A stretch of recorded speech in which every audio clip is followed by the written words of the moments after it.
bonjour, je m'appelle Omar Victor Diop, je suis photographe sénégalais. Je suis né ici, j'ai grandi ici et j'exerce encore ici.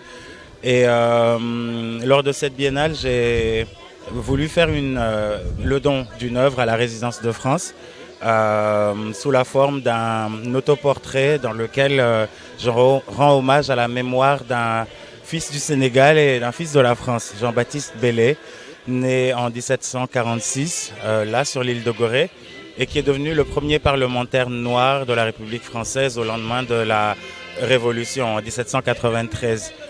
Parmi ses hauts faits, on lui attribue la première abolition de l'esclavage en 1794. Et c'est quelqu'un que j'ai découvert lors de mes recherches documentaires. Et je m'étais juré qu'un jour je le ramènerais d'une manière ou une autre sur sa terre natale, sans pour autant le séparer de sa patrie d'adoption, qui est la France. Et pour ça, le lieu parfait, c'était la Résidence de France. Et c'était aussi un moyen pour moi de consacrer et remercier l'action culturelle française, à qui je dois beaucoup en tant qu'artiste, car mes premières aventures en tant qu'artiste ont été accompagnées par l'Institut français.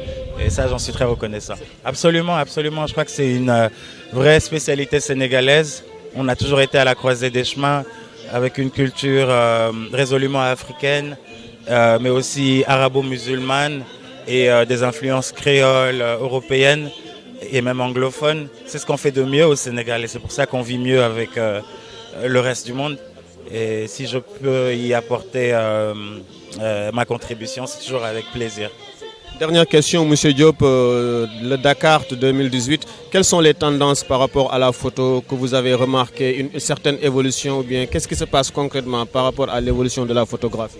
Alors, cette biennale confirme ce que je pense depuis quelques années, c'est que la création artistique d'une manière générale, mais surtout dans la photo en Afrique, elle est vraiment très libre et elle est décomplexée parce que beaucoup d'artistes sont comme moi autodidactes. On ne sort pas des écoles d'art, on n'éprouve pas le besoin d'appartenir à une école et obéir à des codes. Et donc c'est de la création pure et spontanée, ce qui est une chose qui est en train de disparaître dans les grands marchés européens et américains par exemple. Et cette biennale a confirmé ces tendances. C'est plus inspiré quoi. Oui, il fait vraiment bon d'être un créatif en Afrique en ce moment. Ouais.